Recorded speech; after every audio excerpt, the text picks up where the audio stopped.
kapansin-pansin na bagaman marami nang nagpangalan sa kanya, including Yusek Bernardo, no, na susi ang papel niya.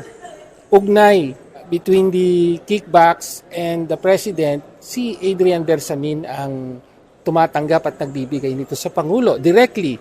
Susi ang papel niya, pero pansinin natin sa anumang investigasyon, whether sa Blue Ribbon, sa Ombudsman, sa ICI, hindi talaga siya pinapaharap.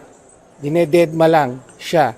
Indikasyon ito para sa akin na kailangang imbestigahan talaga siya, no? At mukhang pinoprotektahan. Ipinagtataka naman ni House Deputy Minority Leader at ACT Teachers Party List Representative Antonio Tino ang kawalan ng investigasyon kay dating Presidential Legislative Liaison Office Undersecretary Adrian Bersamin sa kabila ng pag-uugnay sa kanya sa flood control corruption scandal.